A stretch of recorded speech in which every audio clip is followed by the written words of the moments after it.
Okay, folks, I'm going to read a little excerpt from a book about Irina Sandler, okay, who's one of my favorite historical figures. So I'm not really going to engage in a lot of preamble here, so here it goes. The Germans had no idea it was coming. Jewish resistance on this scale did not fit with their preconceptions of what the Untermenschen were capable of planning. The resistance fighters, armed only with revolvers, homemade bombs, and a handful of rifles, struck hard and fast, and all that first day wild jubilation swept the quarter. The Jewish fighters weren't just doing battle, they were winning. Ayla's old friend Merrick Edelman, the slight 20-year-old who had helped Ayla and Nahum save hundreds from the Umschlagplatz in the summer of 1942 and was now leading a resistance battalion, remembered how they used incendiary bottles to attack the German columns.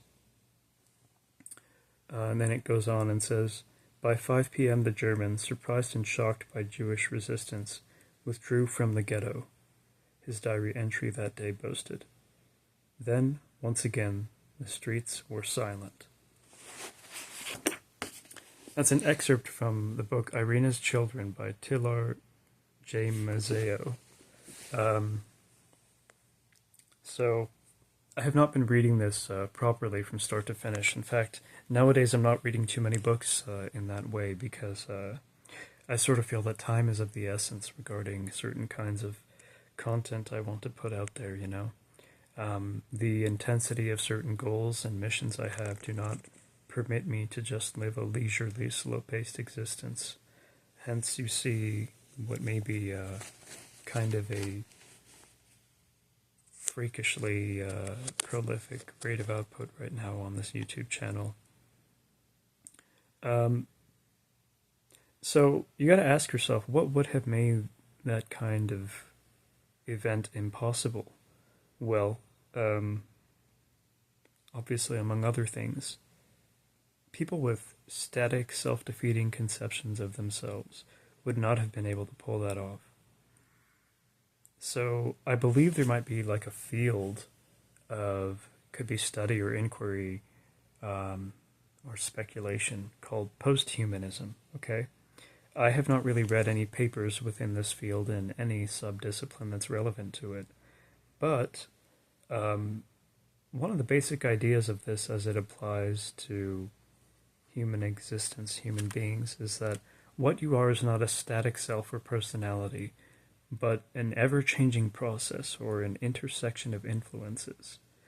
In my opinion, you must become conscious of what shapes you, okay, in order to steer your life in the direction that best suits the cravings of your soul, or the needs of your soul rather, than the cravings of it, okay?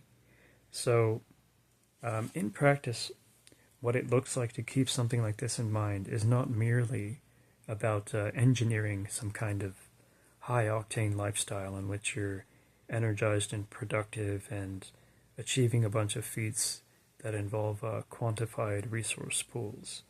In practice, what it involves in a socially consequential sense is learning to read the room wherever you go. And here I will invoke a comedy clip, which I think is centrally featuring Eddie Griffin, and it's about how you have to watch out for the quiet ones.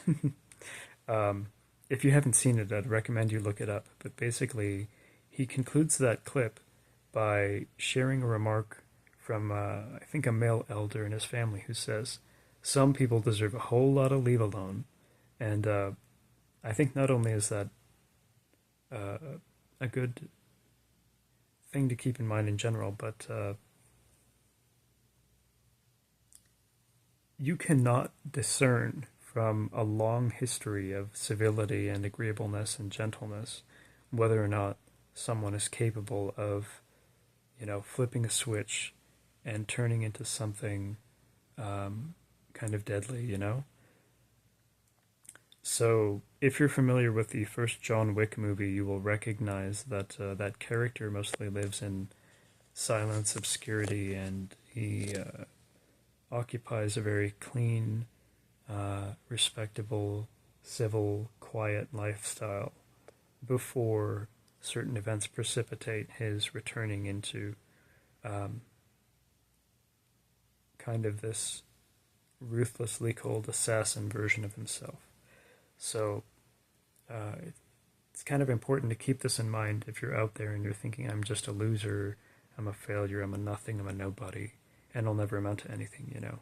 Someone or something or several things or several events placed those self-limiting ideas within you, and you can learn to identify inputs in your life that will change that conception of yourself by changing the information you both get and remain receptive to, okay? So that's something to keep in mind. Thank you for watching. Have a good day. Stay sharp and sober, and God bless you.